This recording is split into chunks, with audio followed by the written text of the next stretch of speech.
L'alimentation joue d'un rôle fondamental dans la prévention des risques contre le cancer colorectal. C'est pourquoi nous allons aujourd'hui à la rencontre d'une diététicienne, experte en nutrition, dans le comité des Côtes d'Armor de la Ligue contre le cancer.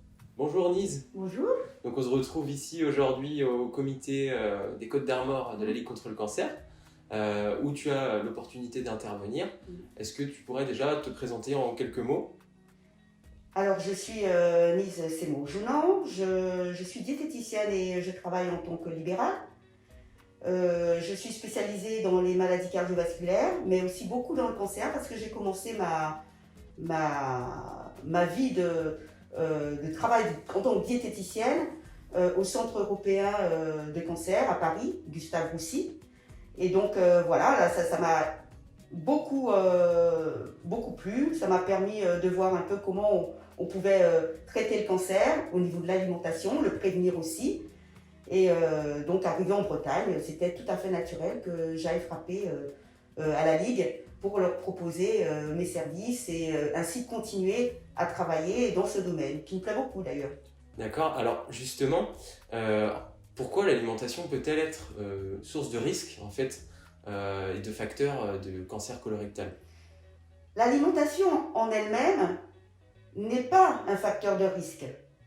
On a besoin de manger, on a besoin de manger pour vivre, c'est normal de manger.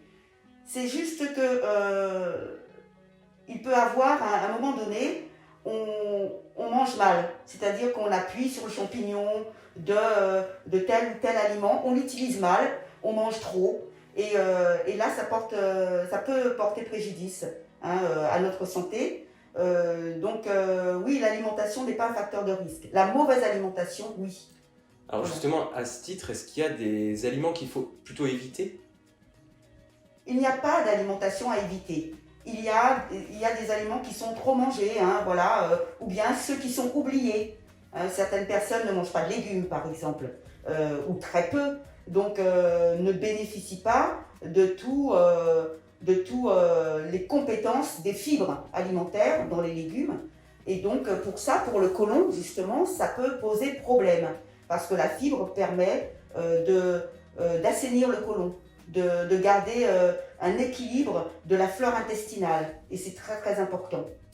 D'accord. Et l'alcool dans tout ça, puisqu'on parle d'alimentation, il y a aussi potentiellement l'alcool qui peut poser problème dans le cas du cancer colorectal. Quid de l'alcool dans tout ça ? L'alcool, il ne faut jamais oublier, même si l'alcool c'est un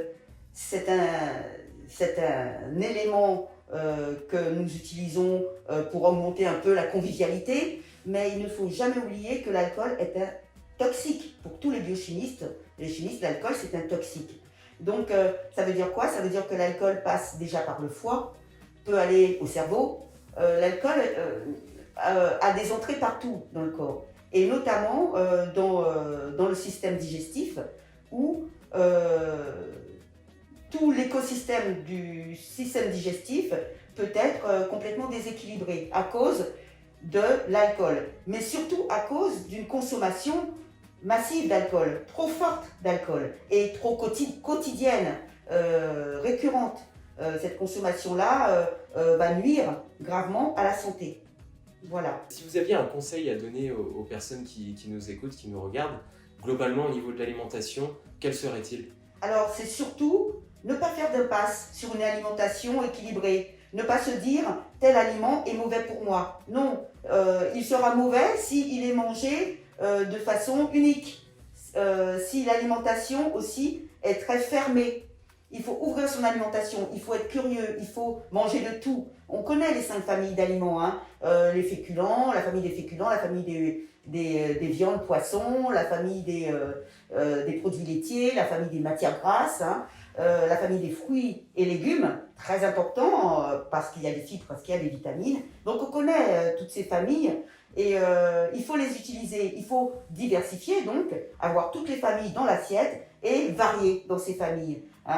Pour les produits laitiers, un jour je mange du fromage blanc, un jour ça sera du fromage.